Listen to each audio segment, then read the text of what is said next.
नमस्कार साथियों, उज्ज्वल परिवार में आप सभी का स्वागत, हार्दिक अभिनंदन है। प्यारे विद्यार्थियों, उज्ज्वल क्लासेस आपके लिए बहुत ही अच्छे तरीके के बेहतरीन टॉपिक्स के उपस्थित होता है। आज भी मैं हिंदी विषय से संधि, जो हिंदी का सबसे प्रमुख टॉपिक माना जाता है, उसको लेकर दोस्तों उपस्थित हूँ। लेकिन सबसे पहले आपको ये क्लास चालू करें, अपना सेशन चालू करें, उससे पहले दोस्तों आपको एक काम करना है। आप हमारे उज्ज्वल क्लासेस का जो ऐप है वो डाउनलोड करेंगे प्ले स्टोर पे जाकर के। आप प्ले स्टोर पे जाकर के आप ये प्ले स्टोर पे जाकर के आप इसको क्या करेंगे, आप इसको डाउनलोड करेंगे दोस्तों, ताकि आपको तमाम जो वीडियो है हमारे वीडियो जो है आपको वो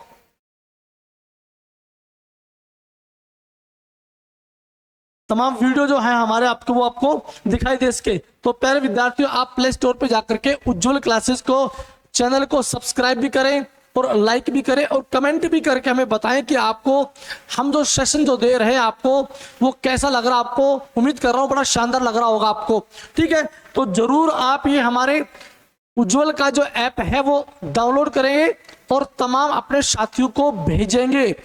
आज संधि का जो प्रकरण है बहुत ही शानदार जो टॉपिक रहता है हिंदी का, और मैं आपको ट्रिक बेस के ऊपर पढ़ाने वाला हूं। बिल्कुल ये मानिए कि संधि आज से पहले जिस भी विद्यार्थी को समझ में नहीं आई है, आज उसको 100% दावे के साथ मैं कह रहा हूं बिल्कुल समझ में आ जाएगी। बहुत ही रोचक टॉपिक है। देखते हैं, स्टार्ट करते हैं दोस्तों आज का लाइव सेशन संधि वाला। देखिए प्यारे विद्यार्थियों,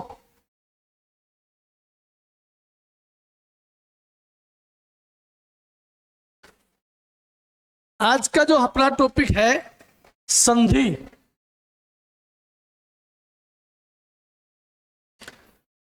प्यारे विद्यार्थियों, संधि का भी अगर मैं विच्छेद रखूं या उसमें उपसर्ग आपसे पूछा जाए तो सम प्लस में धी बताना। आपको क्या बताना? आपको सम प्लस में आपको ये धी बताना है। अगर आपसे संधि का भी अगर विच्छेद पूछा जाए तो अपने को क्या करना है, इसमें सम और प्लस में धी आपको बताना है। उपसर्ग की भी दोस्तों आपसे बात करें तो इसके अंदर सम क्या है, उपसर्ग है। अगर संधि नाम पूछता है संधि के अंदर भी, तो आपको व्यंजन संधि आपको बताना है। क्या बताना अपने को? व्यंजन संधि आपको ये बताना है, ठीक है। बिल्कुल। उसके बाद में बात करूं मैं आपसे कि संधि का मूल एवं शाब्दिक अर्थ क्या होता है। शाब्दिक अर्थ क्या होता है? संधि का मूल और शाब्दिक अर्थ अगर आपसे पूछता है तो अपने को संधि का मूल और शाब्दिक अर्थ देखो क्या होता है। मेल होता है, हम ये कहें समझौता भी होता है, हम ये कहें इसमें विकार भी होता है, और मैं ये कहूं कि ये परिवर्तन भी होता है। तो यहां पर संधि का मूल और शाब्दिक अर्थ तुमसे पूछता है, इनमें से विकल्प में कोई भी यदि उत्तर आ जाए तो अपने को मेल आता है तो मेल बताना है, समझौता है तो समझौता आपको बताना है, विकार आए तो विकार और परिवर्तन आए तो परिवर्तन आपको बताना है, ठीक है। अब है सवाल आगे, कई बार पूछ लेता है कि बताओ संधि का विलोम क्या होगा। संधि का विलोम क्या होगा? ध्यान रहे, संधि का जो विलोम है वह विग्रह होता है। संधि का विलोम क्या होता है? विग्रह होता है। बिल्कुल ध्यान देने की बात है। और मैं आपको बता रहा हूं कि कई बार समास का भी विलोम आपसे पूछ लेता है। तो मैं समास के विलोम की बात कर रहा हूं तुमसे। तो समास का विलोम पूछे तो अपने को क्या बताना है? व्यास आपको बताना है। समास का विलोम क्या बताना? आपको व्यास बताना है। और संधि का विलोम पूछता है तो विग्रह बताना है। प्यारे विद्यार्थियों, संधि के अंदर दो या दो से अधिक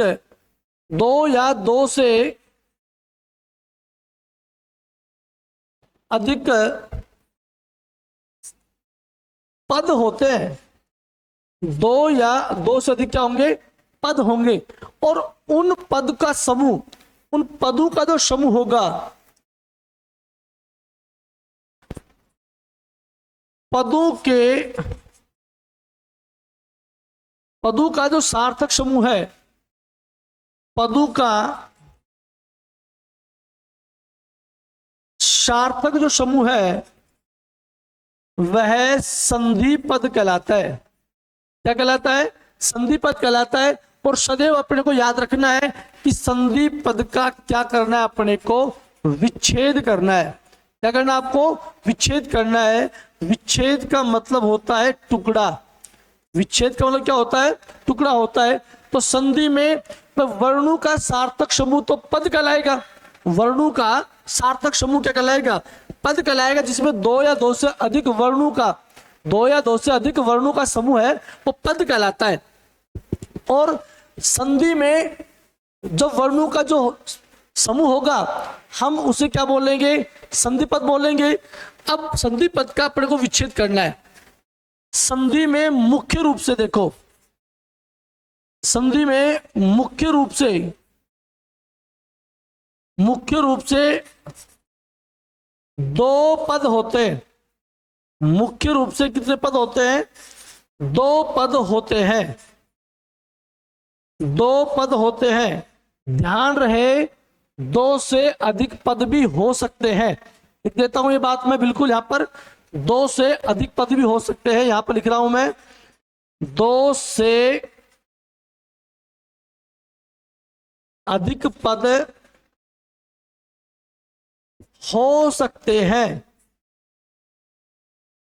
अब संधि में मुख्य रूप से जो दो पद होंगे वो कौन कौन से पद होंगे, क्या उनके नाम है, देखिए यहां पर पहला जो पद होता है हम उसको पूर्व पद के नाम से जानते हैं, और इस पूर्व पद को हम दूसरा नाम जाने तो इसको प्रथम पद भी कह सकते हैं।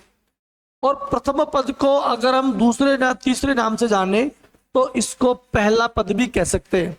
तो संधि में जो वर्णों का सार्थक समूह का पहला जो पद बन रहा है उसका नाम है पूर्व पद, उसका नाम है प्रथम पद, और उसका नाम है पहला पद। दूसरे पद की मैं बात करूं आपसे तो दूसरा पद जो है पूर्व पद है, तो वहां पर दूसरे पद को उत्तर पद बोलेंगे। अगर प्रथम पद है तो प्रथम पद का हम उसको द्वितीय पद बोलेंगे, और यदि पहला पद है तो वहां पर दूसरा पद बोला जाएगा, दूसरा पद बोला जाएगा। तो यहां पर मैंने कहा कि संधि में मुख्यतः दो ही पद माने जाते हैं, जो एक तो पूर्व पद पहला पद होगा, प्रथम पद होगा, दूसरा यहां पर उत्तर पद, द्वितीय पद और दूसरा पद हो जाएगा। अब दोस्तों बात यह है कि अगर दो से अधिक पद आए, तो पहला पद को तो हम प्रथम पद बोलेंगे, और बाद वाला जो अंतिम जो पद होगा देखो हम इसको दूसरा पद को और भी हम एक नाम से उसको अंतिम पद भी तो कह सकते हैं, और इसको अगर और भी मैं कहूं तो इसको हम बाद वाला पद भी कहा जाता है, बाद वाला पद भी ये कहा जाता है। और यदि दो से अधिक पद हुए तो पहले और दूसरे के बीच में जो तीसरा जो पद आ रहा है जिसको हम मध्यम पद बोलेंगे, क्या बोलेंगे उसको, मध्यम पद बोलेंगे उसको। एक बार आप इसको स्क्रीनशॉट लीजिए, फिर चलते आगे संधि की कड़ियों के अंदर।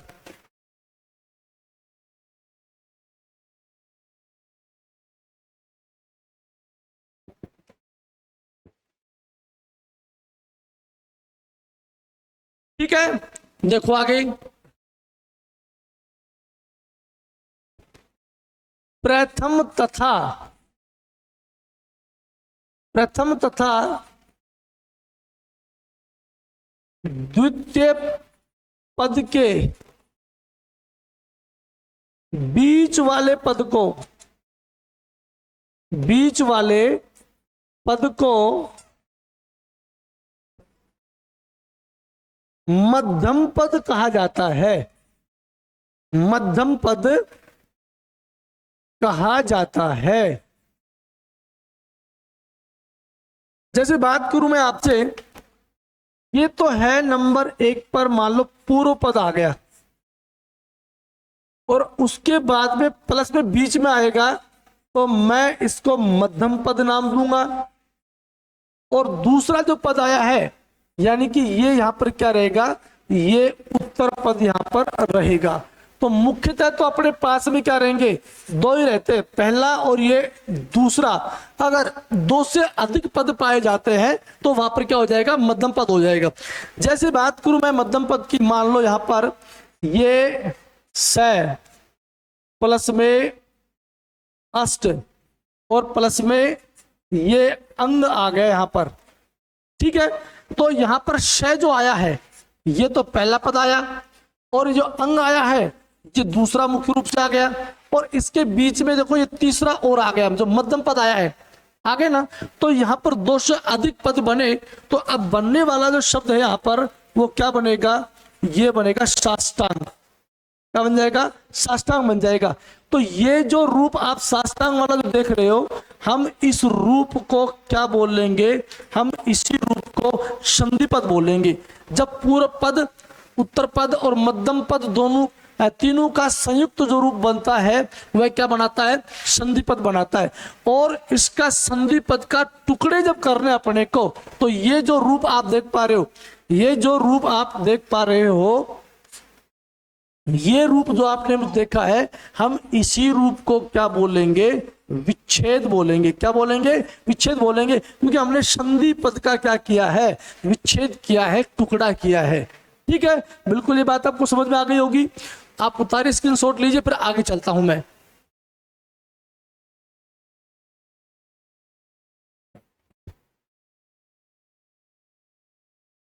क्लियर है। अब बात करते हैं परिभाषा की, कि परिभाषा संधि की, संधि किसे कहते हैं, संधि में किससे किसका मेल होता है, ये तमाम बातों पर चर्चा मैं करने वाला हूं। देखिए आगे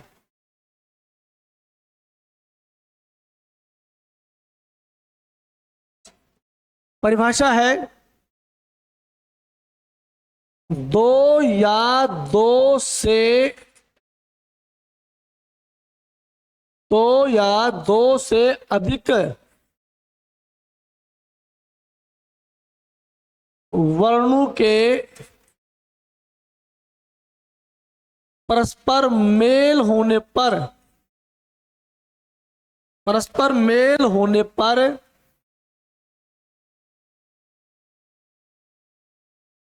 उनमें जो भी कोई, उनमें जो भी कोई विकार उत्पन्न होता है, विकार उत्पन्न होता है, उसे संधि कहते हैं, उसे संधि कहते हैं।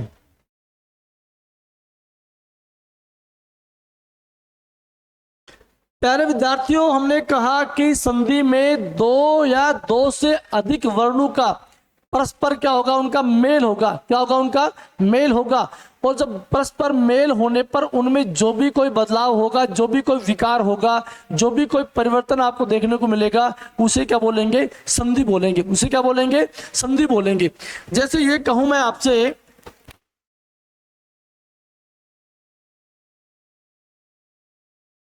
जैसे यहां पर ये महा प्लस में ये ईश कोई शब्द आ गया, तो यहां पर शब्दांत में देखो पूर्व पद का अंतिम अक्षर आपको देखना है। काम की बात है, जरूर इसको नोट रखेंगे, क्योंकि कई बच्चों को तो अभी तक संधि विच्छेद करना नहीं आता है। बिल्कुल मैं आपको सरल भाषा में ये बताना चाह रहा हूं कि संधि पद से विच्छेद आपको कैसे करना है, और जो विच्छेद रूप जो होगा उसको संधि पद वापस कैसे आपको बनाना है। दोनों ही तरीके की बात मैं साफ तौर पे कर रहा हूं आपसे, ठीक है। आराम से आपको देखना है। पूर्व पद का अंतिम जो अक्षर है वो किसका है, हा है। पूर्व पद के अंतिम अक्षर में किसकी सुर मात्रा आ गई, ये आ की आ गई। किसकी आ गई दोस्तों, आ की आई है। उसके बाद में उत्तर पद का पहला जो अक्षर है, द्वितीय पद का पहला जो अक्षर है वो क्या है, वो ई आ गया। तो प्रथम पद के अंतिम अक्षर में द्वितीय पद का पहला जो अक्षर है वो देखना है, और उन दोनों का क्या करवाना, आपको मेल करवाना है। आ का ई से जब मैं मेल कराऊंगा, आ और ई का दोनों का जब मेल करवाएंगे तो यहाँ पर स्थिति आपके सामने ये बनेगी साहब। क्या बनेगी? ये बनेगी। और इसकी मात्रा सदैव कैसी आती है? एक मात्रा आती है, इसकी सिंगल मात्रा इसकी आती है। तो जब मैं इसको यहां से मिलान कर रहा हूं तो बनने वाली स्थिति आपके सामने क्या बनेगी? महेश बन जाएगी। तो अब आका ई से दो या दो से अधिक बोला मैंने, तो दो वर्ण एक और ये दो, इन दोनों का मैंने क्या करवाया? मेल करवाया। मेल करवाने पर उनके आपस में मेल हुआ और उनमें जो भी कोई विकार बदलाव आपको देखने को मिला, तो ये बदलाव, ये विकार आपको देखने को मिल रहा है, तो इसे क्या बोलेंगे? संधि बोलेंगे। इसे क्या बोलेंगे? संधि बोलेंगे दोस्तों। ठीक है। ठीक उसी प्रकार से मान लो यहां पर एक प्लस में ये एक आ गया और यहां पर अब की बार भी पूर्व पद एक है, उत्तर पद भी अब की बार एक आ गया, तो पूर्व पद का अंतिम अक्षर 21 स्वर मात्रा का है, द्वितीय पद का पहला जो अक्षर है वो केवल ए आ गया। अगर एक का ए से अगर मैं परस्पर मेल करवाना चाहता हूं इन दोनों से, तो ए और ए जो मिलकर है वो क्या बनाएंगे? वो बड़ा ए बनाएंगे और मात्रा इसकी कितनी आ जाएंगी? दो मात्रा इसकी हो जाएंगी साहब। क्या हो जाएगी? दो मात्रा हो जाएंगी ना। यानी कि इसका हमने मेल इससे करवाया है, इन दोनों का मेल कराने पर यहां पर क्या आ गया? ये बड़ा ए आ गया दोस्तों। अब इसको इससे मेल कराने पर जब जोड़ के लिखेंगे तो बनने वाली स्थिति या बनने वाला संधि पद क्या हो जाएगा? एक एक हो जाएगा साहब। क्या हो जाएगा? एक एक हो जाएगा। मेरी बात को बिल्कुल क्लियर समझ गए आप कि पूर्व पद का अंतिम जो अक्षर है उसकी आपको स्वर ध्वनि यानी स्वर मात्रा आपको देखनी है, और उत्तर पद का बाद वाले पद का दूसरा जो पद जो आया है उसका पहला जो अक्षर जो वर्ण है उसका उससे मेल करवाना है, और दोनों का मेल कराने से उनमें जो भी बदलाव आपको देखने को मिल रहा है वही संधि कहलाती। फटाफट इसका स्क्रीनशॉट लीजिए, फिर आगे बढ़ते हैं अपन।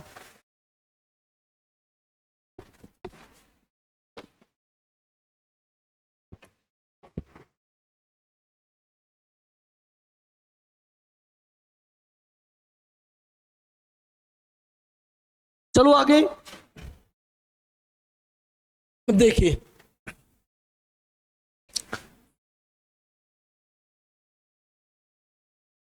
काम की बात आती बीच में कि संयोग किसे कहते हैं। भाई दो वर्णों का मेल होने पर उनमें जो बदलाव आपको देखने को मिला वो बिल्कुल संधि है, लेकिन संयोग क्या होता है ये देखिए।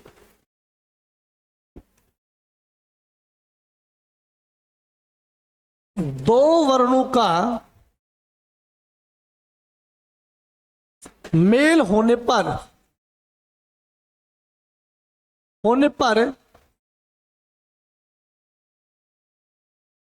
कोई भी विकार नहीं होता है। कोई भी विकार नहीं होता है, उसे संयोग कहते हैं। उसे संयोग कहते हैं।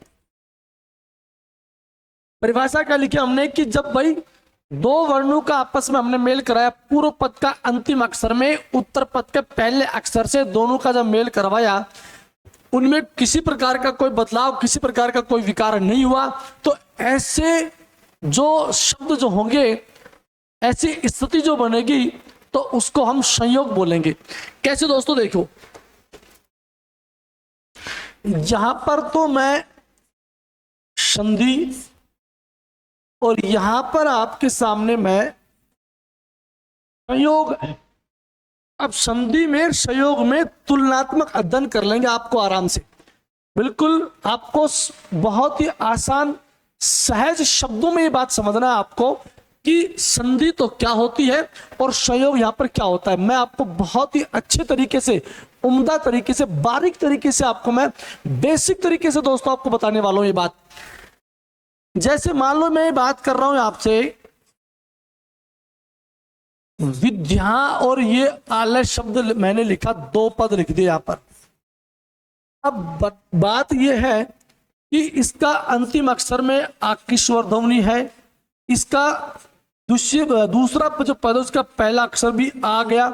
आ का आ से जब मैं मेल करवाऊंगा, आ का आ से जब मैं यहाँ पर मेल कराऊंगा तो यहाँ पर क्या बनेगा, आई तो बनेगा।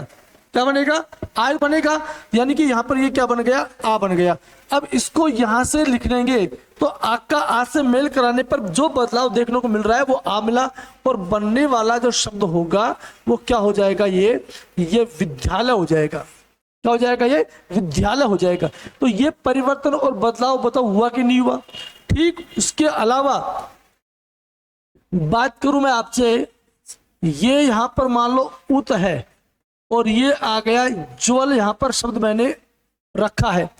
अब यहां पर जब मैं इस तय का परिवर्तन अगर मैं यहां पर ए इस ज में कर रहा हूं, इस ज का मेल किससे कर रहा हूं, मैं जैसे कर रहा हूं, ज का जैसे मेल करूं, क्यों तय का जैसे मेल कर रहा तो यहां पर जय बन गया। अब इन दोनों का मैं मेल करूंगा तो यहां पर बनने वाली जो स्थिति आपके सामने जो आएगी वो यहां पर ये परिवर्तन कर रही है। क्या कर रही है, परिवर्तन कर रही है। तो इसको जब मिलान करके इसका तय का जैसे, तय का जब मैं जैसे जब मेल करवा रहा हूं तो यहां पर ए इस तय का तो जय बन गया, जय पहले से ही है यहां पर। अब मैं मिलाकर के लिखूंगा यहां पर कोई बात, तो यहां पर बनने वाला जो शब्द बनेगा वो क्या बनेगा, ये उज्जवल बन जाएगा। क्या बन जाएगा, उज्जवल बन जाएगा। तो ये तय का जैसे मैंने मेल करवाया, तय का ये इस तय का इस जैसे मैंने मेल करवाया, नियम चलेगा तो उस समय आपको मैं बताऊंगा कि इस तय का जय कैसे बना है। बात केवल अब जो है वो सिर्फ संधि तो क्या होती है और संयोग क्या होता है, मैं इसके बारे में बात आपसे कर रहा हूं। संयोग की बात दोस्तों यहां पर देखो क्या है। अगर मान लो यहां पर ये देश और प्लस में प्रेम है, ये लिखा मैंने, तो देश और प्रेम दोनों को मैं जोड़ के लिखूं तो कोई बदलाव, कोई परिवर्तन आपको नजर नहीं आएगा। तो यहां पर बनने वाला जो शब्द बनेगा वह केवल देश प्रेम ही बनेगा, यहां पर कोई बदलाव नहीं हुआ। तो कोई बदलाव जो नहीं हुआ यही संयोग कहलाएगा। क्या कहलाएगा, संयोग कहलाएगा। ठीक ऐसे मान लो यहां पर मैं सम और तल मैंने लिखा, तो दोनों का मैं मिलान करूंगा तो बनने वाली स्थिति आपके सामने बच्चों बन जाएगी, समतल बन गया। यानी कोई बदलाव, कोई विकार नहीं हुआ। ठीक है, तो इसे ही क्या बोलेंगे, संयोग बोलेंगे। ठीक, और भी यदि बात करूं मैं आपसे यहां पर बात करूं मैं आपसे यहां पर, तो स्व और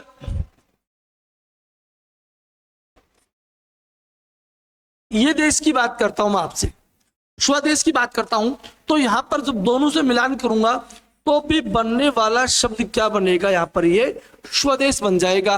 तो ये आप अच्छी तरीके से समझ गए होंगे कि संधि तो क्या होती है और संयोग क्या होता है। स्क्रीनशॉट लीजिए, फिर आगे आपसे मैं बात करता हूं।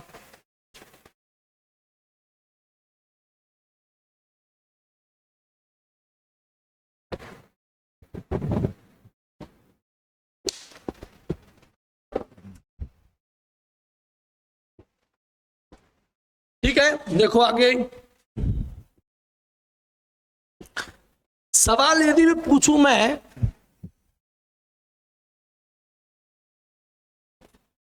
किस विकल्प में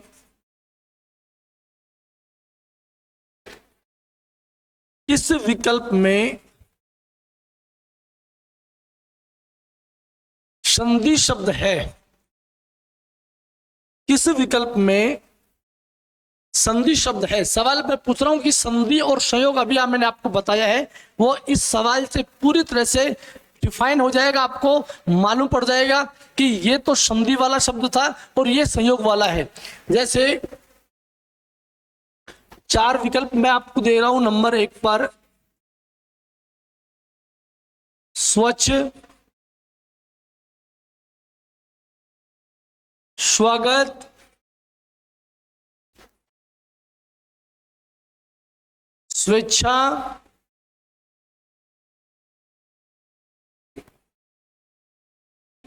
और स्वराज आ गया। 4 शब्द मैंने बोर्ड के ऊपर लिखे हैं, 4 विकल्प हैं ये। अब आपको दिमाग में मैं सवाल पूछ रहा हूं कि किस विकल्प में संधि शब्द है, किस विकल्प में संधि शब्द यहां पर है, सॉरी शब्द नहीं है, संधि शब्द नहीं है। किस विकल्प में संधि शब्द नहीं है पूछना है।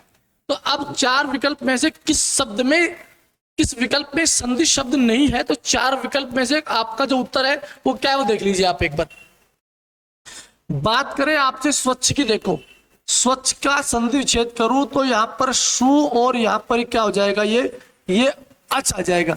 यानी कि उ का मैं जब ऐसे मैं मिलान करवा रहा हूं तो इस उ और एक से मिलने पर क्या बन रहा है, यहाँ पर ये ए बन रहा है। तो ये तो परिवर्तन बदलाव हुआ है, तो ये तो संधि है साहब। स्वागत की मैं आपसे बात करूं तो इसका भी संधि विच्छेद होगा, वो शु जमा में क्या हो जाएगा, यहाँ पर आगत हो जाएगा। यानी कि इसके अंदर जो उ की मात्रा है और यहाँ पर क्या हो गया, ये आ से उ और आ का मिलान करवाऊं तो क्या बनेगा, ये वा बन जाएगा। यानी इसके अंदर भी परिवर्तन बदलाव हुआ है, तो ये भी संधि वाला शब्द था। स्वेच्छा की मैं बात करूं आपसे तो टुकड़े कर रहा हूं, तो स्व धन में क्या हो जाएगा, ये इच्छा हो जाएगा। यानी कि मैं यहाँ पर शब्दांत में ए आया, यहाँ पर शब्दारंभ में पहले से क्या ई है, ई और ए मिलके क्या बनाएंगे, ए बनाएंगे। मात्रा केवल सिंगल रखनी है, यानी बदलाव हो रहा है तो बनने वाला शब्द क्या रहेगा, स्वेच्छा हो जाएगा। अब स्वराज की मैं टुकड़े करता हूं आपसे तो स्व धन में केवल क्या हो जाएगा, राज हो जाएगा। कोई बदलाव कोई परिवर्तन दोनों के मिलाने से, इन दोनों के मिलाने से कोई बदलाव कोई परिवर्तन नहीं आ रहा, तो आपका उत्तर भी ये हो जाएगा। ये संधि पद नहीं है, यानी कि मैं इसको क्या कह सकता हूं, इसको मैं संयोग कह सकता हूं।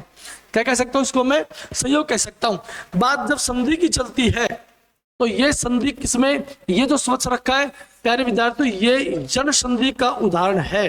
किसका है, जन का। ये भी प्यारे विद्यार्थियों किसका है, ये भी जन संधि का उदाहरण है। और स्वेच्छा की बात करो तो किसका है, ये विद्यार्थियों गुण संधि का उदाहरण है। तो इस तरह से अपने को संधि में और संयोग में दोनों में क्या करना, अपने को अंतर करना है। स्क्रीनशॉट लीजिए आप इसका एक बार।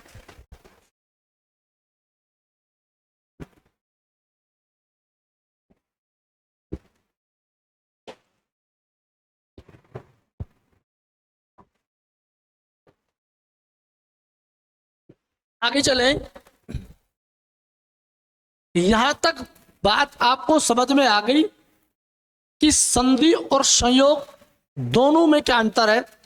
आगे बात करते हैं प्यारे विद्यार्थियों कि संधि और समास में क्या अंतर है। देखो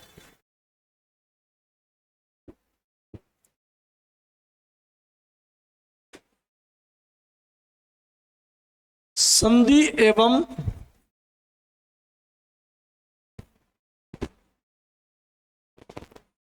समास में अंतर, संधि में क्या और समास में क्या अंतर है। प्यारे विद्यार्थी देखो, संधि में तो दो या दो से अधिक वर्णों का मेल कराया जाता है, जबकि समास के अंदर दो या दो से अधिक शब्दों या पदों को पास पास लाकर बैठाया जाता है। यही अंतर है, बहुत ही काम की बात है।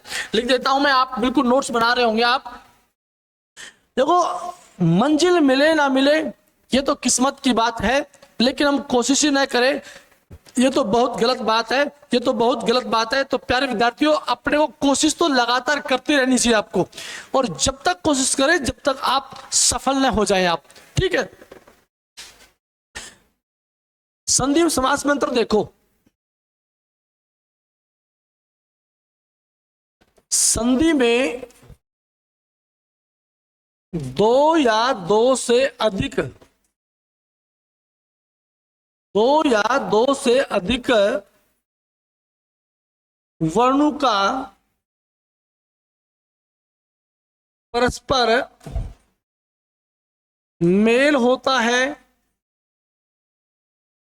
जबकि समास में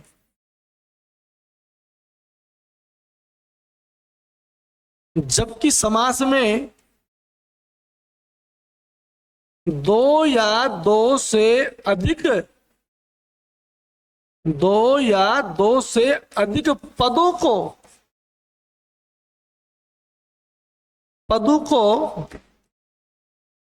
पास पास लाकर पास पास लाकर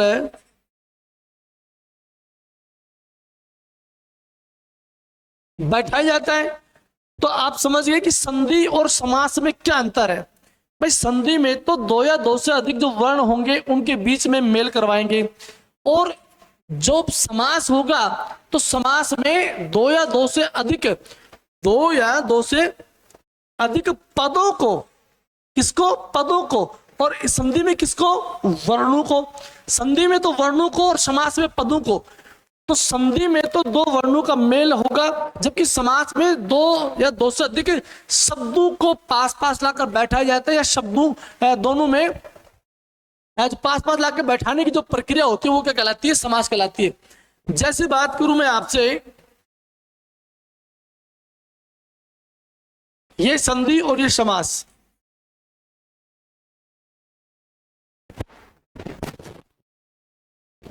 ठीक मान लो ऐसे यहां पर ये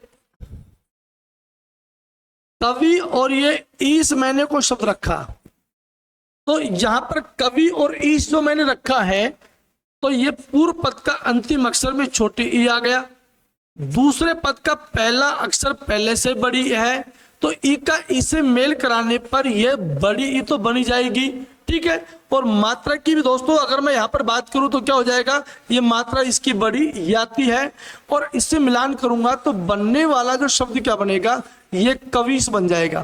क्या बन जाएगा, कविश बन जाएगा। यानी कि टुकड़े भी अपने को यहां से करने, मैं आपको बहुत ही शानदार तरीके से बताने वाला हूं कि किस तरह से संधि पद जो आता है उसके टुकड़े आपको कैसे करने चाहिए। पहले दोस्तों तमाम बातों पर मैं विस्तार से चर्चा करूंगा। शायद आपने संधि ऐसी नहीं पढ़ी होंगी, बिल्कुल आपको जीरो लेवल से पढ़ा रहा हूं, और इतने आसान शब्दों में, इतनी आसान भाषा में आपको मैं समझा रहा हूं, शायद ही आपने किसी से पढ़ा हो ऐसा। अब बात समास की है। जैसे मैं कहूं कि रेल पर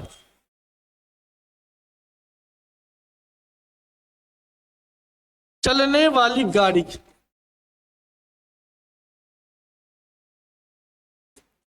अब यहां पर दो सार्थक शब्द उठाएंगे। एक तो उठाया हमने रेल, दूसरा उठाया हमने गाड़ी, और यहां पर बनने वाला जो सामासिक पद बनेगा वो क्या बन गया, रेलगाड़ी। तो हमने कहा कि दो या दो से अधिक पदों को पास पास ला करके बैठाया जाता है समास में। तो नंबर एक तो रेल है, दो नंबर पर ये गाड़ी हुआ। अब दोनों पदों को पास पास मैंने बैठाया, क्या बन गया यहाँ पर, ये रेलगाड़ी बन गया। क्या बन गया, रेलगाड़ी बन गया। तो इसी तरह से यही तो समास है, ठीक। और बात करूं तुमसे मैं आगे, यहां पर ये परम धन में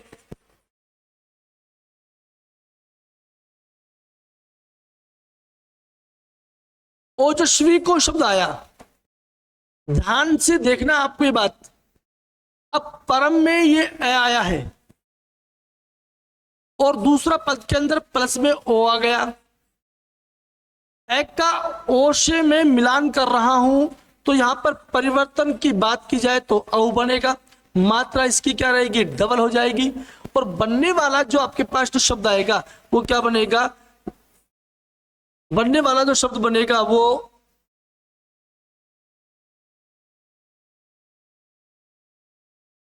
परमोजस्वी बन जाएगा। क्या बन जाएगा, परमोजस्वी बन जाएगा। तो परिवर्तन, बदलाव पता हुआ कि नहीं हुआ। ठीक उसी प्रकार से यहां पर मैं बोलूं आपसे कि चील के समान उड़ने वाली गाड़ी, चील के समान उड़ने वाली गाड़ी, तो अभी भी इसके अंदर दो पद में सार्थक उठाने वाला हूं। एक तो चील उठाया, दूसरा वापिस मैंने गाड़ी उठाया, और बनने वाला सार्थक जो शब्द बनेगा, समस्त पद जो बनेगा वो क्या बनेगा, चील गाड़ी बन जाएगा। तो ये बात प्यारे विद्यार्थियों आपको बिल्कुल समझ में आ गई कि किस तरह से संधि में और समास में अंतर होता है। आप स्क्रीनशॉट लीजिए, फिर आगे चलता हूं मैं आपसे।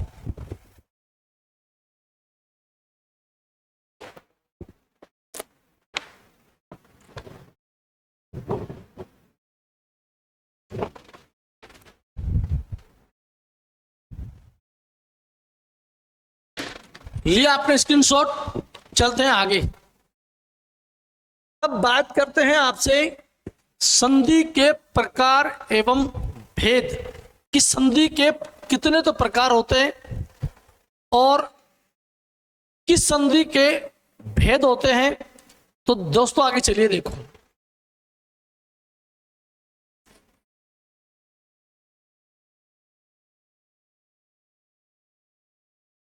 संधि के प्रकार।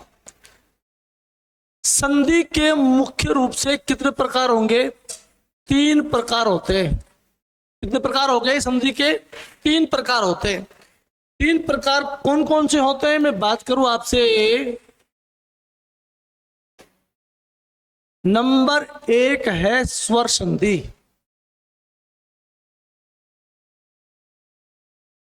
2 नंबर पर आपसे बात करूं तो व्यंजन संधि है।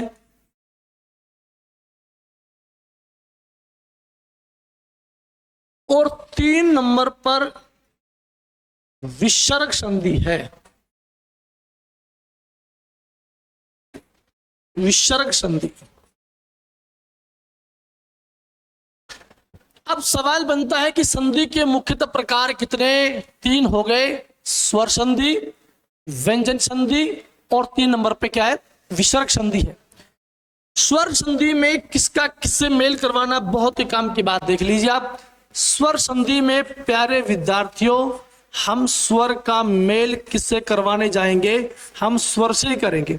स्वर संधि में किसका मेल किससे करना है आपको? स्वर का मेल स्वर से करना है।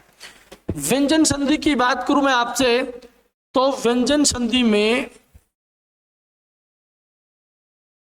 व्यंजन का मेल करना है आपको स्वर से करना है। दूसरा जो मेल करना आपको वो स्वर का किससे रखना है? व्यंजन से करना है। और तीसरा जो मेल जो होगा यहां पर वो व्यंजन का मेल किससे रखना है आपको? ये व्यंजन से ही आपको रखना है। यानी कि 3 तरह के मेल व्यंजन संधि में हो गए साहब। ठीक है, फिर बात है यहां पर विसर्ग संधि की। तो विसर्ग संधि में विसर्ग का मेल एक बार तो अपने को स्वर से रखना है और दूसरे अगर की बात करें आपसे मेल की, तो इसमें आपको व्यंजन से रखना है। 2 मेल इससे करवाने विसर्ग से। तो ये अच्छी तरह से आपको समझ में आया कि संधि के प्रकार 3 हो गए, स्वर संधि, व्यंजन संधि और विसर्ग संधि। स्वर संधि में विद्यार्थियों स्वर का मेल स्वर से रखना है। व्यंजन संधि में व्यंजन का मेल स्वर से, फिर स्वर का मेल व्यंजन से और फिर व्यंजन का मेल व्यंजन से होता है। विसर्ग संधि की बात करूं आपसे, तो विसर्ग में एक बार तो मेल स्वर से करवाना है विसर्ग का, और एक बार विसर्ग का व्यंजन से मेल आपको करवाना है। ठीक है, अब बात है स्वर संधि के भेद और प्रकारों की। स्वर संधि के 5 भेद होते हैं। स्वर संधि के 5 भेद होते हैं। 5 भेद होते हैं जिनके नाम है, नंबर 1 है दीर्घ संधि। 2 नंबर पर है गुण संधि। 3 नंबर पर है वृद्धि संधि और 4 नंबर पर है जन संधि। और यहां पर बात है 5 नंबर पे, तो 5 नंबर की संधि का नाम है अयादि संधि। तो स्वर संधि के कितने भेद हो गए? 5 भेद हो गए। आप इसका स्क्रीनशॉट लीजिए, फिर आगे विस्तार रूप से चर्चा करता हूं कि स्वर संधि तो किसे कहते हैं और व्यंजन संधि क्या होती है और विसर्ग संधि क्या होगी। दोस्तों तमाम बातों पे चर्चा मैं करने वाला हूं, तो पहले आप एक बार इसका स्क्रीनशॉट लीजिए।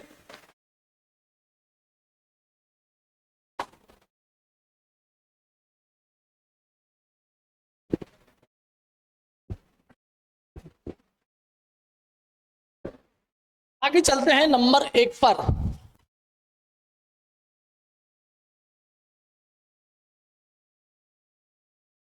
स्वर संधि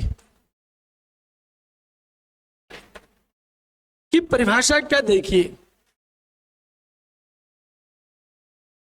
दो या दो से अधिक, दो या दो से अधिक स्वरों का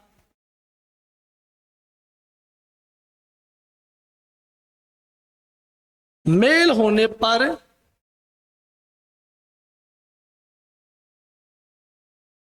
एक नया स्वर बनता हो, एक नया स्वर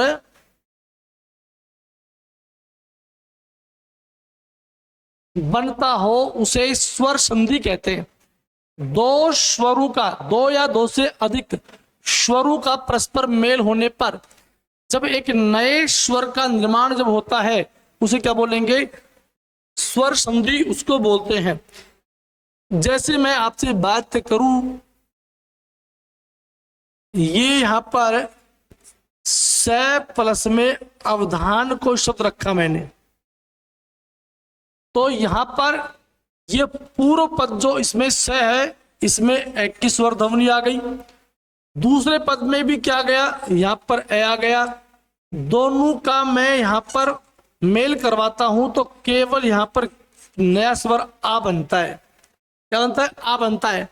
और जब इसको मिलान करूंगा इससे मैं, तो बनने वाला शब्द यहां पर क्या बन जाएगा? यहां पर ये सावधान बन जाएगा। क्या बन जाएगा? सावधान यहां पर बन जाएगा।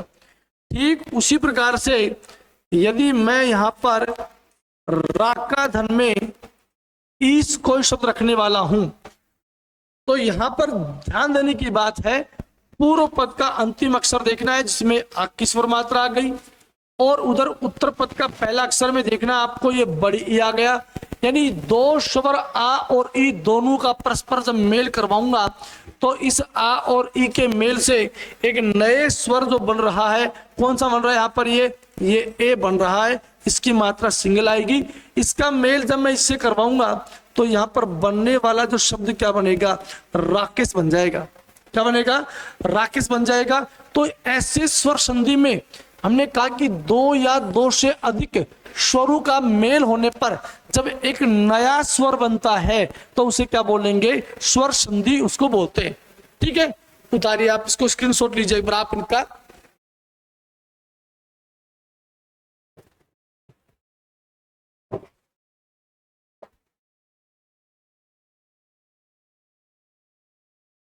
आगे चलूं।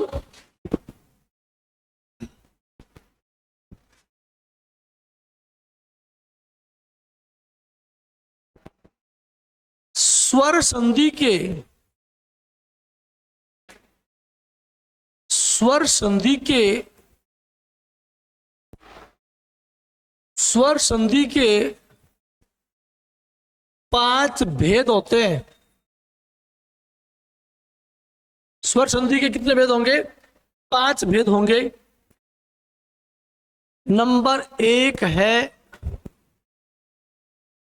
दीर्घ संधि।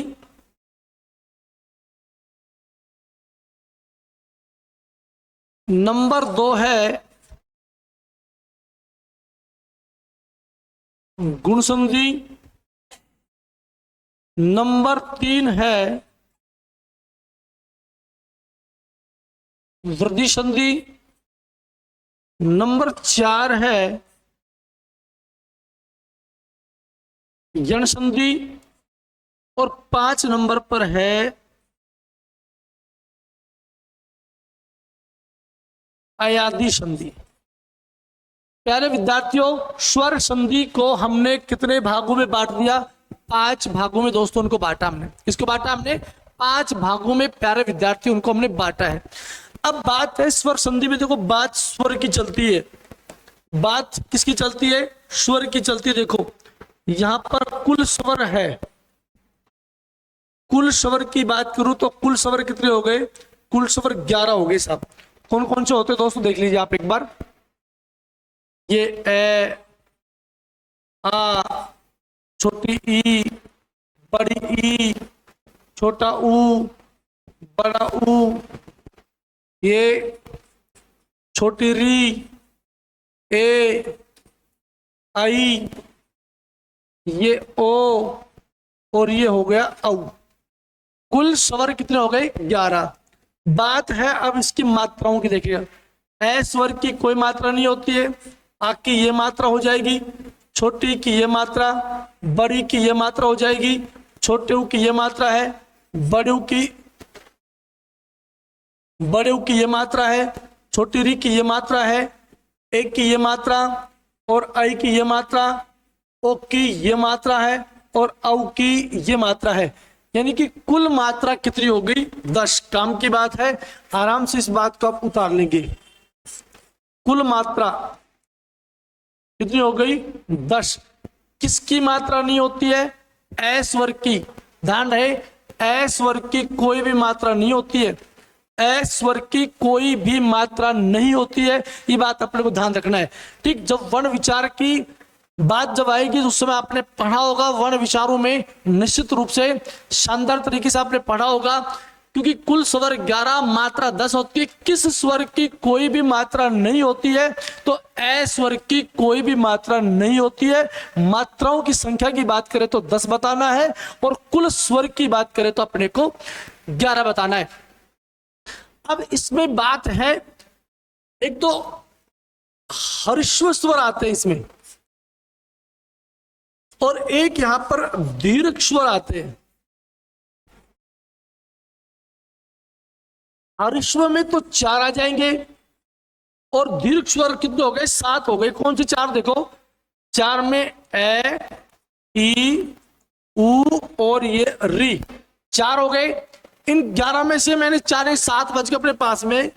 एक तो आ बच गया, एक बड़ी ई बच गया, एक बड़ा उ बच गया, और इसके अलावा ए, इसके अलावा ये आई, और इसके अलावा ये ओ, और इसके अलावा ये औ। 7 ये बच गए प्यारे विद्यार्थियों। अब अपने को इस स्वर संधि में, अपने को इस स्वर संधि में कितने स्वरों का काम लेना है? इन 7 दीर्घ स्वरों का काम अपने को लेना है। यहां से आपको ये काम इनको लेना है।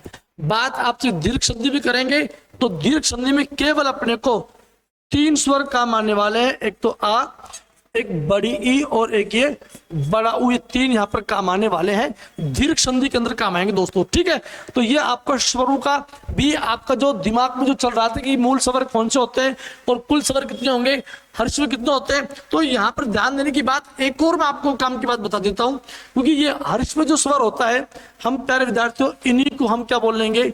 इन्हीं को हम मूल स्वर भी कहते हैं। इन्हीं को क्या बोलते हैं? मूल स्वर भी ये होते हैं। इनकी संख्या भी कितनी होगी? 4 होगी प्यारे विद्यार्थियों। तो इस कारण संधि के भेद और प्रकार कितने हो गए? 5 भेदों के नाम आपके सामने इस तरह है। ठीक है, तो बात स्वर संधि की जब चलेगी तो उसमें स्वरों की बात चलेगी। तो मैंने स्वर पूरी तरह से आपको क्लियर कर दिया दोस्तों। फटाफट स्क्रीनशॉट लीजिए, फिर आगे बात करता हूं आपसे मैं।